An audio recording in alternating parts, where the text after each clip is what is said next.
Alors, bonjour tout le monde, je m'appelle Malonda Francisco, je suis le père de 5 enfants Malonda qui ont été enlevés, ensuite placés abusivement par les réseaux criminels de trafic et sacrifice d'enfants ici en France, les réseaux qui violent, qui adronochromisent, qui trafiquent, qui vendent les organes, qui orientent à la prostitution infantile, les réseaux qui orientent à la délinquance aux enfants, les réseaux qui font tout du mal, tout du mal de la mafia vraiment, sans avoir été convoqué au tribunal. Donc ça fait 15 mois.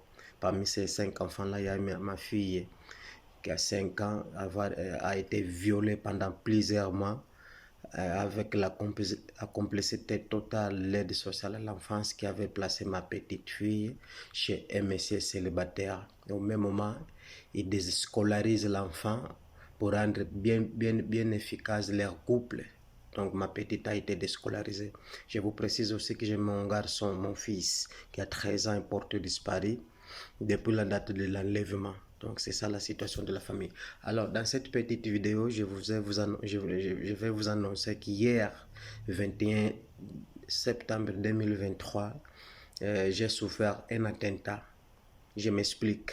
Moi j'ai trouvé un petit boulot en tant que chauffeur-livreur du poisson. Le matin, je livre les poissons à certains restaurants. Et hier, lorsque j'étais dans une ville qui s'appelle Saint-Maur-des-Fossés, dans le 94, c'est région parisienne, mon chef, il m'appelle. Hey, Francisco, tu es où?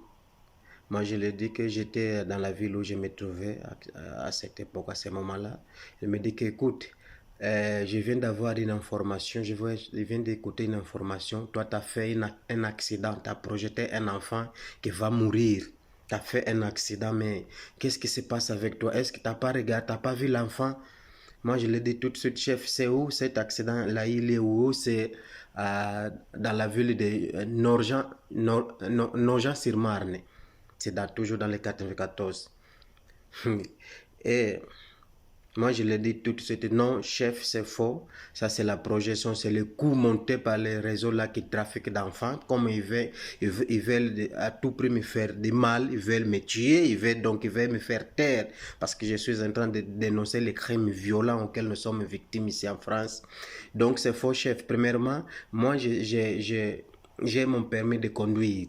J'ai validé mon permis de conduire ici en France, permis de conduire français. Donc, j'ai la conscience totale de la responsabilité civile en cas d'accident, mais aussi de la responsabilité pénale lorsque, par exemple, si je tue une personne avec ma voiture, ça, c'est là, avec l'intention, bien sûr, cela, ça peut être considéré comme un homicide volontaire.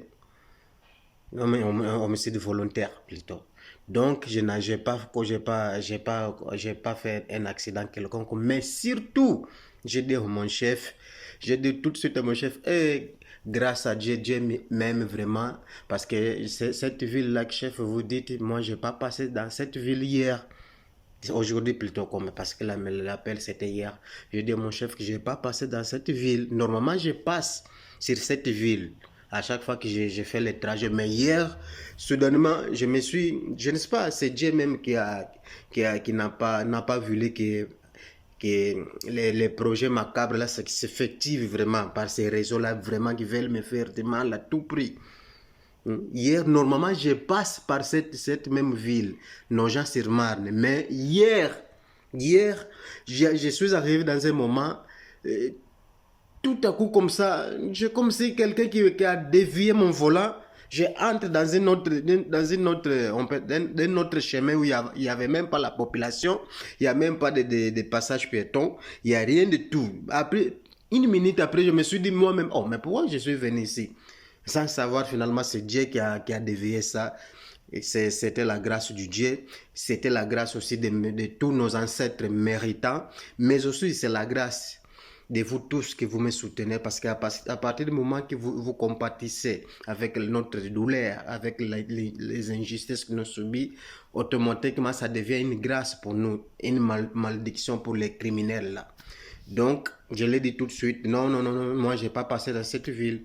Mon chef, il me dit, ah, bon, attends, je vais appeler le commissariat local. Il appelle le commissariat local. Quelques minutes plus tard, il me rappelle, oh, écoutez, Francisco, tu peux être tranquille parce que je viens de confirmer, il n'y a pas eu un accident dans cette ville, c'est la police qui confirme. Mais moi, je l'ai dit, chef, ça ne peut pas rester là, parce que cela, c'est très grave. C'est une diffamation calomnieuse très grave. Parce que s'ils ont fait ça, aujourd'hui, ça n'a pas abouti. Ça veut dire que, vu que moi, je n'ai pas passé par cette ville-là qu'ils avaient projetée, ça veut dire que prochainement, ils peuvent faire la même chose. Parce que moi, je suis tous les jours au volant. Ils peuvent faire la même chose et probablement, ils peuvent valider.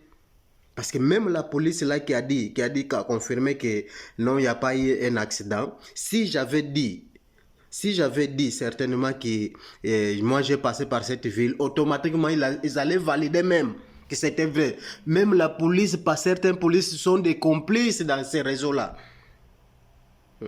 Si moi j'avais confirmé que j'avais passé sur cette ville-là, automatiquement même la police allait confirmer le crime.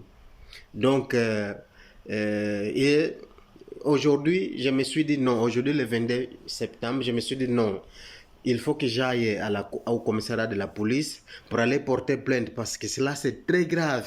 Il faut avoir quelque chose écrit, un procès quelconque pour éviter que ces gens-là qui veulent me faire du mal, veulent me tuer à tout prix parce que je suis en train de dénoncer les crimes graves, visibles, palpables auxquels nous sommes victimes, mes enfants qui sont enlevés.